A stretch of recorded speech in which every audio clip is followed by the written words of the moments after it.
In the early 1800s, something extraordinary unfolded across the Atlantic. An entire European monarchy packed up and set sail. Ships left the port of Lisbon loaded with ministers, nobles, state archives, priceless artwork, and entire libraries. The whole Portuguese court was on the move. Their destination wasn't another European capital. It was a colony. Rio de Janeiro, a modest town of around 60,000 residents, with narrow streets and nothing resembling the seat of an empire. Yet within weeks, everything would change. The court's arrival would turn Rio into the political heart of the Portuguese realm, and that shift would permanently redirect Brazil's future.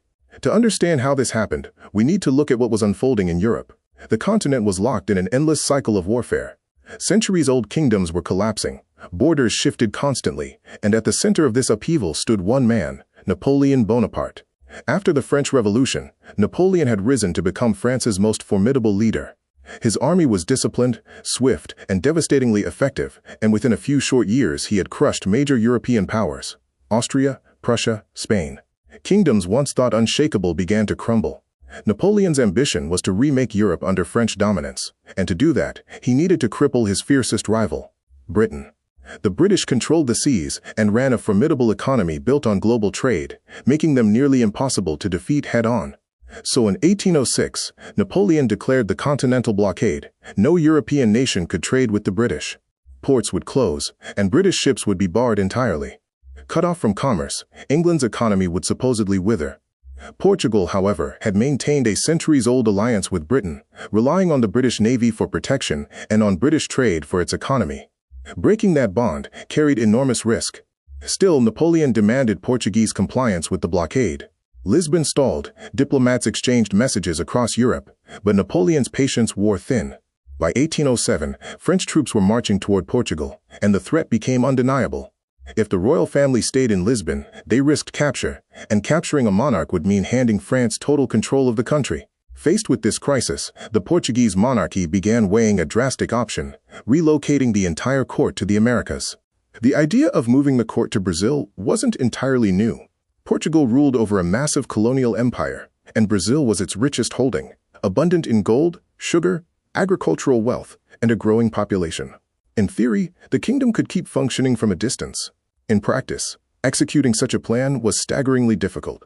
Yet once French forces neared Lisbon, the decision had to be made almost overnight. On November 27, 1807, chaos gripped the port of Lisbon. 60,000 volumes from the Royal Library needed loading within days. State documents were stacked in disarray, jewelry chests competed for space with official papers, and roughly 15,000 people scrambled to board just 36 ships.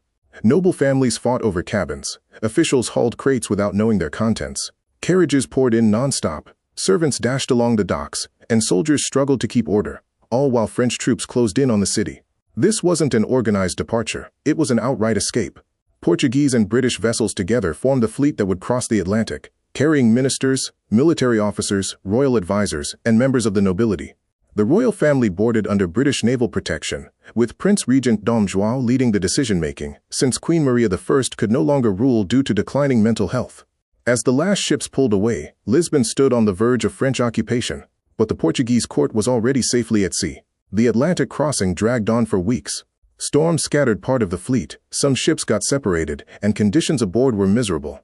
Cramped quarters, oppressive heat, and outbreaks of illness left many passengers confined for most of the journey. After nearly 2 months at sea, the fleet first reached Salvador, where the court paused briefly, though the true seat of government would be elsewhere. By March 1808, ships began entering Guanabara Bay, and for Rio's residents, the sight was staggering: an enormous fleet emerging on the horizon, unloading the entire government of a European empire. Rio simply wasn't ready. The city was too small, lacking sufficient palaces or administrative buildings, and thousands of new arrivals needed housing immediately. Soon, doors across the city bore a painted mark, PR, officially standing for Príncipe Regente, but popularly reinterpreted as, "Get out into the street." Families woke to soldiers pounding on their doors, given mere hours to vacate before their homes were seized for newly arrived courtiers. Merchants lost properties that had belonged to their families for generations. Tailors watched their workshops turned into noble residences. There was no appeal, no compensation. The court needed space, and anyone in the way was displaced. Daily life shifted rapidly. Streets grew busier, official ceremonies became routine, and guards patrolled far more frequently. Rio de Janeiro was no longer just a colonial town. It was now the capital of the Portuguese Empire. The changes came fast. Just days after arriving, Dom João made a decision that would transform the colonial economy, opening Brazilian ports to friendly nations.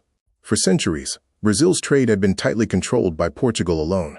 Now foreign ships could trade directly with Brazil, and everything changed. Foreign vessels arrived more frequently. New products flooded the markets, and Rio de Janeiro rapidly became a far more dynamic commercial hub. The transformation went beyond economics.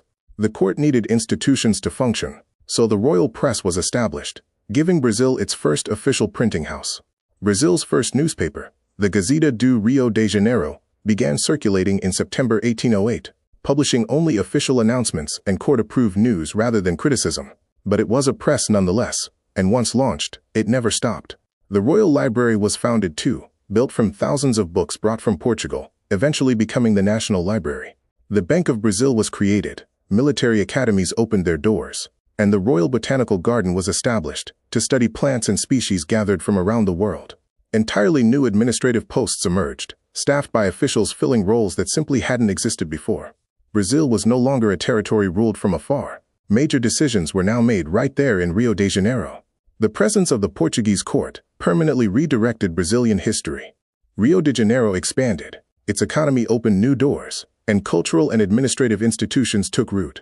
But the changes brought tension too. Maintaining the court was costly, public spending soared, taxes climbed, and social inequality became increasingly visible. Even so, something fundamental had shifted. Brazil no longer occupied the same position within the empire.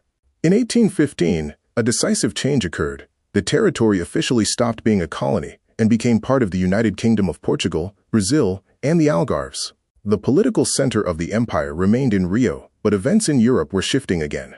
Napoleon had been defeated, and Portugal began pressing for the court's return.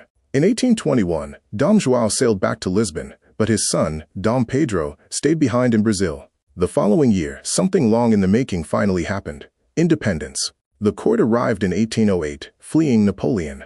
By 1815, just 7 years later, Brazil had officially ceased to be a colony, elevated instead to a kingdom in its own right.